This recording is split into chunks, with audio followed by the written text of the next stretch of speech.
आज हम कक्षा 9 विषय हिंदी व्याकरण से संबंधित शुद्ध अशुद्ध और शब्द विलोम और पर्यायवाची लेकर के आए हैं। तो हम सबसे पहले देखेंगे शुद्ध अशुद्ध क्या होते हैं।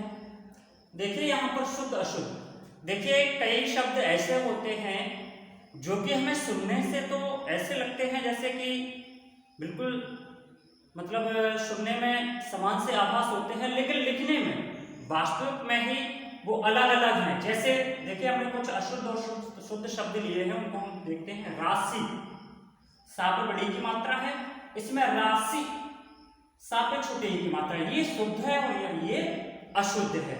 जैसे प्रीति और प्रीत, ता पे छोटी की मात्रा हो गई तो ये शुद्ध है, ये अशुद्ध। जैसे दीवार, साधारण भाषा में अपन लोग कहते थे दीवार, लेकिन सही नाम उसका है दीवार, ये शुद्ध है। आसमान, आसमान में देखिए यहाँ पे सटी वाला सा है जबकि रा वाला सा आता है आसमान, ये सही है। घोष, रा वाला सा है जबकि घोष में सही जो शब्द है उसमें पा वाला सा आता है। ब्राह्मण, देखिए माँ लगा है इसमें हा के पहले ही, जबकि यहाँ पर देखिए हा के बाद माँ लगा है तो ये शुद्ध है। अतिथि, था पे बड़ी की मात्रा है जबकि अतिथि में था पे छोटी की मात्रा होती है अतिथि। अब आता है शब्द विलोम। शब्द विलोम क्या होते हैं आपने पिछली कक्षाओं में भी पढ़े होंगे, 3, 4, 5 की क्लासों से आप लोग लगातार पढ़ रहे होंगे शब्द विलोम।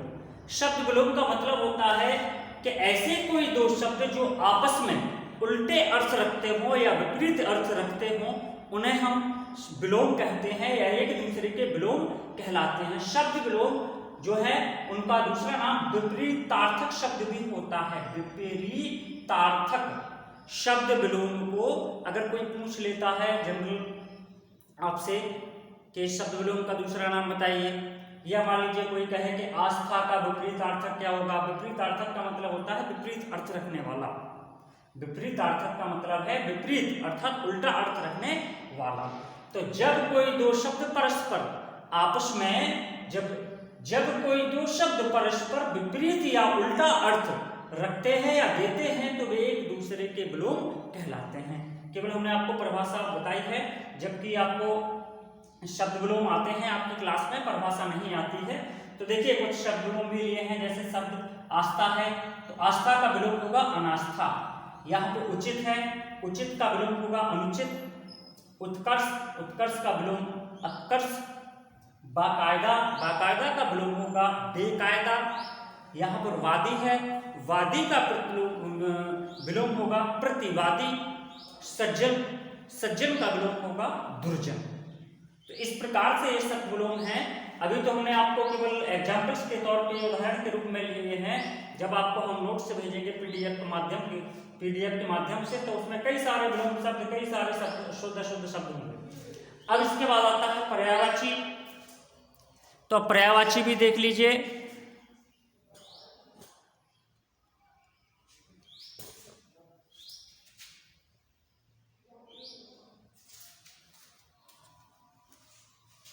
पर्यायवाची, पर्यायवाची का दूसरा नाम समानार्थी शब्द भी कहते हैं या पर्यायवाची को समानार्थी शब्द। समान या एक जैसा अर्थ प्रकट करने वाले शब्दों को हम पर्यायवाची शब्द कहते हैं। समान मतलब एक जैसे, एक जैसे या समान या एक जैसे अर्थ प्रकट करने वाले शब्द ही पर्यायवाची या समानार्थी शब्द कहलाते हैं। जैसे हम एक एग्जाम्पल लेते हैं, जैसे अग्नि है, अग्नि को आग भी कहते हैं, अग्नि को आग भी कहते हैं। तो निश्चित है कि अग्नि या आग का जो पर्यायवाची है वो अग्नि होगा। अगर अग्नि का कहेंगे तो आग होगा, ठीक, क्योंकि दोनों का अर्थ एक ही है, अर्थात समान अर्थ है या एक जैसा दोनों का अर्थ है, उनको हम पर्यायवाची कहते हैं। देखिए कुछ यहाँ पर हमने एग्जाम्पल्स लिए हैं, जैसे अंग, अंग का पर्यायवाची हिस्सा, अंश या भाग। अंक, इसका पर्यायवाची है संख्या। देखिए अंक को हम संख्या भी बोलते हैं, गणना भी कह सकते हैं, क्रमांक भी कह सकते हैं। अग्नि, अग्नि का आग, अनल, पावक। अमृत, अमृत का पर्यायवाची पीयूष, सुधा, सोम। अभिमान, अभिमान को हम गौरव भी कहते हैं, गर्व भी कहते हैं और नाजमी कहते हैं।